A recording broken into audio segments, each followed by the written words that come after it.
Hey guys, Nate here. I recently opened a Robinhood account. If you're not familiar, Robinhood is a broker that provides commission-free trading through their app and their website. Now, I like what I've seen, and I like keeping transaction costs to a minimum, but there are a few things you should know before opening a Robinhood account. So let's dive into number one. No IRAs. The full name for an IRA is an individual retirement arrangement, and most brokerages allow you to open an IRA account. As of September 2019, Robinhood does not.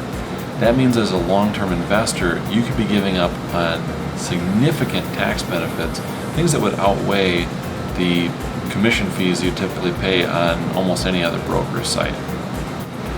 There are two types of IRAs, and we'll go into more detail in another video, but the highlight is that a traditional IRA reduces your taxable income in the year you contribute, whereas a Roth IRA, the money grows tax-free. Both types of IRAs are a great way to make your investment dollars go as far as possible, and typically you control the investments within an IRA just like you would in any other investment account. That means you can still choose from stocks, funds, options, and you can build your portfolio the way you want. Now, if you're just starting out, I strongly recommend considering a Roth IRA as the place you start. And if you're concerned about that money being tied up and not being able to access it, you can withdraw your contributions from a Roth IRA without a penalty. You can even withdraw up to $10,000 for a first-time home purchase for a qualifying home. That said, it's often best to just keep that money invested and let it grow. So while I hope that Robinhood offers IRAs on their platform in the future, as of right now, it's actually a pretty big mark against them. You'll likely save more in taxes through using an IRA than you will by not having commission fees.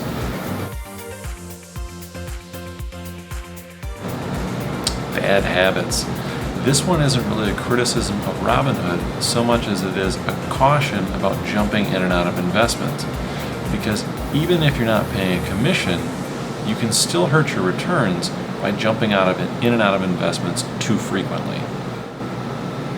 Now, this topic probably deserves its own video, but typically the longer you hold your investments, the more tax efficient they become.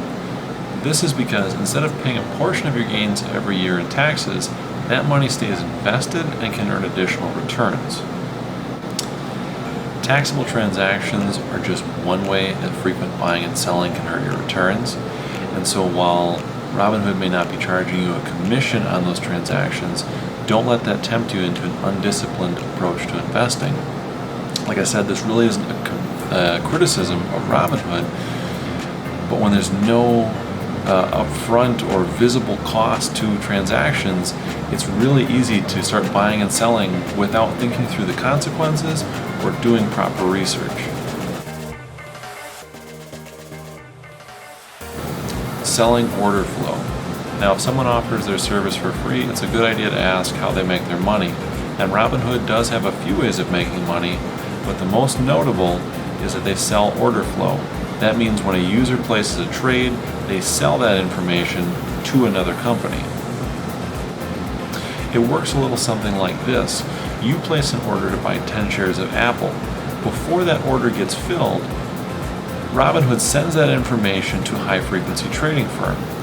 They can then place an order ahead of yours, buying the shares potentially a little bit cheaper, and then turning around and selling them to you. Typically, the price difference is tiny, but with so many shares changing hands, this actually adds up to big business. Now, there are differing opinions on how harmful high-frequency trading is. Some people even see it as a positive and say that it increases liquidity in the market, making it easier just to have transactions happen in the first place, while others view it as predatory and just a way to skim money from average investors. Personally, I think Robinhood's platform still offers good value, and you can even place a limit order so that a purchase only goes through if the stock is below a certain price. But that said, I think users should know ahead of time what they're getting into and that their order information is actually getting passed on to other firms. If you're actually interested in learning more about how high frequency trading works and the stories behind just how crazy involved people are willing to get to place their trades ahead of other people's. I would recommend checking out Michael Lewis's book, Flash Boys. It's an engaging read, even though it's talking about high frequency trading, and talks about some of the people behind that movement when high frequency trading really hit Wall Street. So there you have it, guys. I use Robinhood through their website, and while it's not my primary investing account, it is a service that I plan to continue using, and I think it's useful if you already have a Roth IRA somewhere else and are looking to do additional investing. So have you used Robinhood? If so, what were your likes and dislikes? I really appreciate you watching. If you'd like to see more videos on financial topics like this, feel free to subscribe. If this video was helpful to you, please give it a thumbs up and help others find it as well. Thanks.